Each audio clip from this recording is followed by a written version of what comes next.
Welcome to REVA'S. நான் ரேவதி சிவகுமார். நம்ம ஏற்கனவே வீட்லயே பாலிமர் கிளே எப்படி ரெடி பண்ணுறதுன்னு ஒரு வீடியோ அப்லோட் பண்ணியிருந்தோம். அந்த கிளே யூஸ் பண்ணி ஒரு பிரைஸ்லெட்டும் அதை எப்படி நம்ம ஸ்டவ்வில் பேக் பண்ணுறது அப்படிங்கிற வீடியோவும் நம்ம இப்போ பார்க்கலாம். இது செய்கிறதுக்காக ஹோம்மேடாக நம்ம ரெடி பண்ணி வச்சிருந்த பாலிமர் கிளேலேருந்து ஒரு 2 டீஸ்பூன் அளவுக்கு இந்த பவுலில் எடுத்து வச்சுக்கிறேங்க. இந்த கிளேயில் அப்படியே நம்ம டால்ஸோ அல்லது ஆர்னமெண்ட்ஸோ பண்ண முடியாது.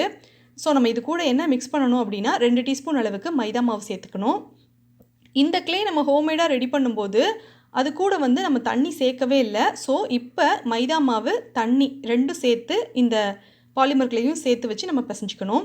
2 டீஸ்பூன் கிளேவுக்கு 2 டீஸ்பூன் அளவுக்கு மைதா சேர்த்துருந்தேங்க. நீங்கள் எத்தனை டீஸ்பூன் அளவுக்கு கிளே எடுக்கிறீங்களோ அதுக்கு தகுந்த அளவுக்கு மைதா சேர்த்துக்கோங்க.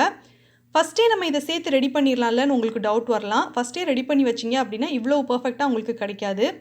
ஸோ பாலிமர் கிளே கடையில் வாங்குற மாதிரியே உங்களுக்கு வேணும் அப்படின்னு நினச்சிங்கன்னா ஃபஸ்ட்டு நான் சொன்ன மாதிரி பாலிமர் கிளே ரெடி பண்ணிவிட்டு அதுக்கப்புறமா இப்போ செய்கிற மாதிரி நீங்கள் எல்லாம் ஆட் பண்ணிக்கோங்க. இப்போ தண்ணி சேர்த்து நல்லா மிக்ஸ் பண்ணிட்டேங்க. இது கூடவே கொஞ்சமாக நம்ம ஆயிலும் சேர்த்துக்கணும். ஆயில் இருந்ததுன்னா ஆயில் சேர்த்துக்கோங்க. அப்படி இல்லைன்னா ஏதாச்சும் லோஷன் பாடி லோஷன் இருந்ததுன்னா அதை சேர்த்து கூட நீங்கள் மிக்ஸ் பண்ணிக்கோங்க. நான் கோகனட் ஆயில் தாங்க சேர்க்க போகிறேன். பேராஷூட் பிராண்டில் இருக்கக்கூடிய கோகனட் ஆயில் சேர்த்துக்கிறேன். சேர்த்து இது நல்லா மிக்ஸ் பண்ணிக்கிறேன். இது நம்ம மிக்ஸ் பண்ணுறதுனால இது நம்ம கையில் ஒட்டவே ஒட்டாது, நல்லா ஸ்மூத்தாக இருக்கும். நம்ம எந்த விதமான டால்ஸ் பண்ணாலும் சரி அல்லது ஜுவல்லரி பண்ணாலும் சரி இது கரெக்டாக வரும். எந்த விதமான வெடிப்புகளும் இல்லாமல் இருக்கும். அதுக்காகத்தான் இப்போது பீட்ஸ் ரெடி பண்ண போகிறோம். பீட்ஸுக்கு ஹோல் போடுறதுக்காக இந்த மாதிரி டெரகோட்டா டூல் இருந்தால் எடுத்துக்கோங்க, இல்லைனா டூத் பிக் இருந்ததுன்னா யூஸ் பண்ணிக்கோங்க. இப்போ இந்த கிளேலேருந்து கொஞ்சமாக எடுத்துகிட்டு நான் ரோல் பண்ணிக்கிறேன். ரோல் பண்ணுறதுக்காக அடியில் ஒரு பாலித்தீன் கவர் வச்சுக்கோங்க. அப்போ தான் உங்களுக்கு ஈஸியாக இருக்கும். அதுக்கப்புறம் ஒரு ஸ்கெட்சோட மூடி நான் எடுத்துகிட்டு ரவுண்ட் ஷேப்பில் நான் இதை கட் பண்ணிக்கிறேன். இந்த மாதிரி நீங்கள் கட் பண்ணுறதுனால உங்களோட பீட்ஸ் எல்லாமே ஒரே அளவில் இருக்கும். இப்போது இதை நம்ம ஒரு ஃப்ளவர் மாதிரி நான் ஃபஸ்ட்டு ரெடி பண்ண போகிறேன். இது ப்ரைஸ்லெட்டுக்கு நடுவில் வர மாதிரி இருக்கும். இது நான் சும்மா உங்களுக்கு செஞ்சு காமிக்கிறதுக்காக தான். உங்களுக்கு நிறைய ஐடியா தோணும், இல்லை வேறு மாதிரியான இயர்ரிங் அப்புறம் டால் இந்த மாதிரி எதுனாலும் உங்களுக்கு தோணும். அதை பாலிமர் கிளேயில் பண்ணிவிட்டு நான் சொல்கிற மாதிரி நீங்கள் பேக் பண்ணிக்கோங்க. இப்போ ஒரு 5 பெட்டல்ஸ் இருக்கிற மாதிரியான ஒரு ஃப்ளவர் நான் ரெடி பண்ணிக்கிறேன். ரெடி பண்ணிவிட்டு அதுக்கப்புறமா நான் உங்களுக்கு மீதி இருக்கிறதுக்கு பீட்ஸ் தான் பண்ண போகிறேன். பீட்ஸ் சாதாரணமான ரவுண்ட் பீட்ஸ் தான் பண்ண போகிறேன். ஸோ நீங்கள் பாருங்கள், பார்த்துட்டு இதை எப்படி பேக் பண்ணுறதுன்னு உங்களுக்கு நான் சொல்கிறேன். இப்போது இந்த ஃப்ளவருக்கு லைட்டாக ஒரு இம்ப்ரெஷன் கொடுத்துட்டு இதை நீங்கள் அப்படியே வைக்கிறதுனாலும் வச்சுக்கலாங்க. இந்த பெட்டல்ஸ்க்கு சைடில் நீங்கள் ஏதாவது டிசைன் பண்ணுறதுனாலும் பண்ணிக்கலாம். அது உங்களோட இஷ்டம்தான். இந்த பெட்டல்ஸில் ஹோல் போடும்போது கொஞ்சம் கவனித்து போட்டுக்கோங்க. இது நீங்கள் ஒட்ட வைக்கும் போதுமே லைட்டாக தண்ணி தொட்டு தான் ஒவ்வொரு பெட்டல்லையும் ஒட்ட வைக்கணும். அப்படி இல்லைனா க்ளூ இருந்ததுன்னா க்ளூ போட்டுட்டு நீங்கள் ஒட்ட வச்சுக்கோங்க. நான் சிம்பிளாக தண்ணி தான் எடுத்திருந்தேன். ஒவ்வொரு பெட்டலை ஒட்ட வைக்கும் போதும் சைடில் தண்ணி கொஞ்சம் போட்டுட்டு ஒன்றோட ஒன்றா நெருக்கமாக ஒட்ட வச்சுருங்க. இப்போ இது எல்லாமே ஓரளவுக்கு நல்லா ரெடி ஆயிடுச்சு. நடுவில் ஒரு குட்டியாக ஒரு பால் மாதிரி நான் இந்த கிளேயில் ரெடி பண்ணி வச்சுக்கிறேன். இப்போ இந்த ஃப்ளவர் மாதிரி நம்ம டிசைன் பண்ணியிருக்கோம். இதுக்கு சைடில் ஹோல் போட்டுக்கலாம். இதுக்கு சைடில் ஹோல் போடும்போது கொஞ்சம் கேர்ஃபுல்லாக போட்டுக்கோங்க. அதுக்கப்புறம் இந்த குட்டி குட்டியாக நம்ம ரவுண்ட் மாதிரி கட் பண்ணியிருக்கோம் இல்லையா, இது எல்லாத்தையும் எடுத்துகிட்டு நம்ம பீட்ஸாக ரெடி பண்ணிக்கலாம். பீட்ஸ் உங்களுக்கு எந்த சைஸுக்கு தேவையோ அதுக்கு தகுந்த அளவுக்கு இந்த ரவுண்ட்ஸ் நீங்கள் கட் பண்ணிக்கோங்க. இப்போ இந்த பீட்ஸ் நான் நல்லா ரோல் பண்ணிட்டேங்க கையில் வச்சுட்டு. எந்த விதமான வெடிப்புகளும் இல்லை. இப்போ இதில் நான் குட்டி குட்டியாக ஹோல் போட்டுக்கிறேன்.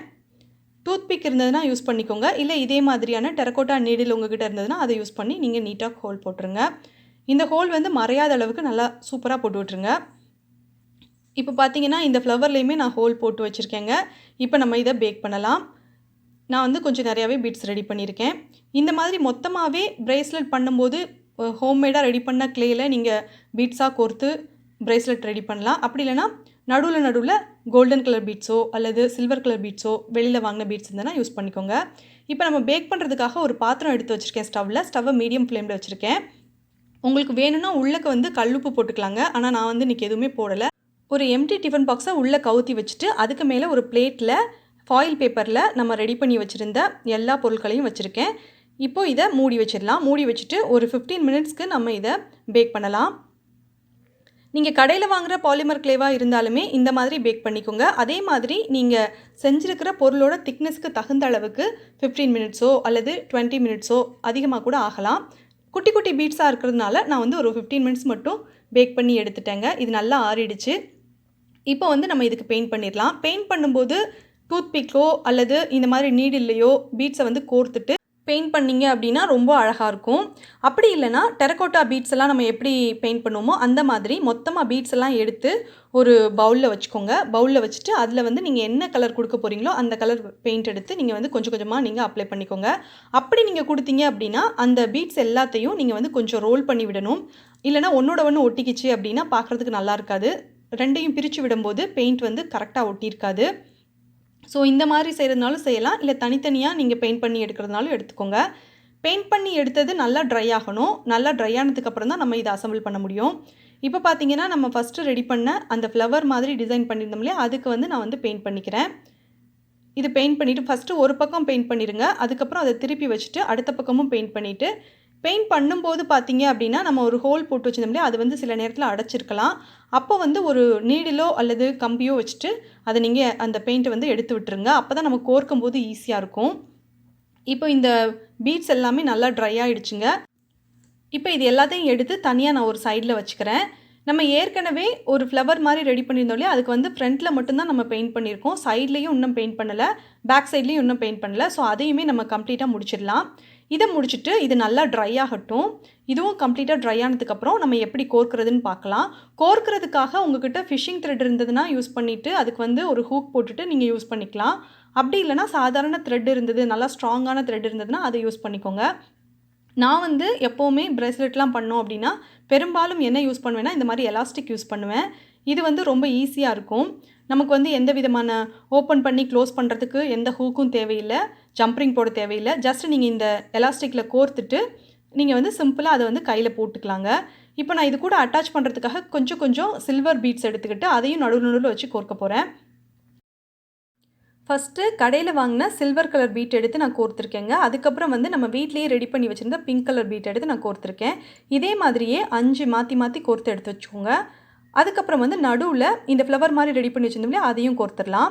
இப்போ மறுபடியும் சில்வர் கலர் அப்புறம் பிங்க் கலர் இப்படி மாற்றி கோர்த்து நீங்கள் எடுத்து வச்சுக்கோங்க. உங்களோட கைக்கு தகுந்த அளவுக்கு இந்த பீட்ஸ் நீங்கள் ரெடி பண்ணிக்கோங்க. அதே மாதிரி கலர் காம்பினேஷனும் உங்களுக்கு பிடிச்ச மாதிரி நீங்கள் செலக்ட் பண்ணி கொடுத்துக்கோங்க. இப்போ இதை நான் டைட்டாக நாட் போட்டுட்டு எக்ஸஸாக இருக்கிறத கட் பண்ணிடுவேன். அதுக்கப்புறம் வந்துட்டு நான் இதை எங்கள் பாப்பாவுக்கு தான் கொடுக்க போகிறேன். ஏன்னா ரொம்ப குட்டியாக இருக்கிறதுனால பாப்பாவோட கைக்கு கரெக்டாக இருக்கும். உங்களோட கைக்கு தகுந்த அளவுக்கு இந்த பீட்ஸை கோர்த்து நீங்கள் ரெடி பண்ணிக்கோங்க. இது ரொம்ப ஈஸியாக இருக்கும், பார்க்குறதுக்கும் அழகாக இருக்கும். ஸோ இது உங்களுக்கு பிடிச்சிருந்ததுன்னா இந்த வீடியோவுக்கு லைக் பண்ணுங்கள். இது எப்படி இருக்குது அப்படின்னு கமெண்ட்டில் சொல்லுங்கள். ட்ரை பண்ணி பார்த்தீங்கன்னா revadisivakumar5@gmail.com அப்படிங்கிற மெயில் ஐடிக்கு உங்களோட பிக்ஸை சென்ட் பண்ணுங்கள். இப்போ நம்மளோட சப்ஸ்கிரைபர்ஸ் கிராஃப்ட் பார்க்கலாம்.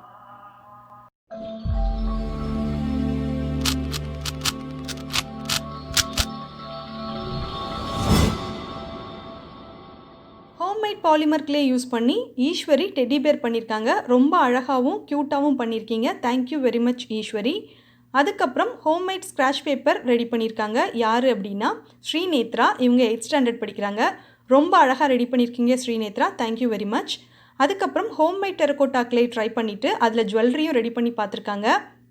ஐஷு ரொம்ப அழகாகவும் க்யூட்டாகவும் ரெடி பண்ணியிருக்கீங்க. நீங்கள் ரெடி பண்ணிருக்கிற எல்லா ஜுவல்லரியும் எனக்கு ரொம்ப பிடிச்சிருக்கு.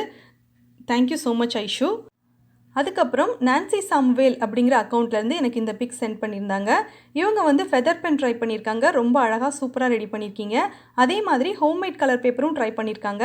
அவங்களுக்கு இது சூப்பராக வந்திருக்கு, ரொம்ப நல்லாயிருக்கு, தேங்க்யூ வெரி மச். அதுக்கப்புறம் பூர்ணாஸ்ரீயும் ஃபெதர் பென் தான் ட்ரை பண்ணியிருக்காங்க. ரொம்ப க்யூட்டாக அழகாக பண்ணியிருக்கீங்க பூர்ணாஸ்ரீ, தேங்க்யூ வெரி மச். அதுக்கப்புறம் SK Sai Vaishnavi Christmas tree try பண்ணிவிட்டு பிக் சென்ட் பண்ணியிருக்காங்க. ரொம்ப அழகாக சூப்பராக பண்ணியிருக்கீங்க. இவங்க இன்னுமே நிறையா பிக் சென்ட் பண்ணியிருக்காங்க. ஸோ அது எல்லாத்தையுமே அடுத்தடுத்த வீடியோக்களில் நீங்கள் பார்க்கலாம். Once again thanks to all. நீங்கள் இப்போ தான் ஃபஸ்ட் டைம் ரேவாஸ் ஆர்ட்ஸ் பார்க்குறீங்கன்னா என்னோட சேனலை சப்ஸ்கிரைப் பண்ணுங்கள். இப்போ பக்கத்தில் ஒரு பெல் ஐக்கான் வரும், அதையும் கிளிக் பண்ணுங்கள். இப்போது 3 ஆப்ஷன் வரும். இதில் நீங்கள் ஆளுங்கிற ஆப்ஷனை கிளிக் பண்ணிடுங்க. அப்போ தான் நான் அடுத்தடுத்து போடுற புது வீடியோவோட நோட்டிஃபிகேஷன் எல்லாமே உங்களுக்கு வரும். நீங்கள் எல்லா வீடியோவும் மிஸ் பண்ணாமல் பார்க்கலாம். இந்த வீடியோ உங்களுக்கு ரொம்ப பிடிச்சிருந்ததுன்னா இந்த வீடியோவுக்கு ஒரு லைக் கொடுங்க. உங்கள் ஃப்ரெண்ட்ஸ்க்கு இந்த வீடியோவை ஷேர் பண்ணுங்கள். தேங்க்ஸ் ஃபார் வாட்சிங்.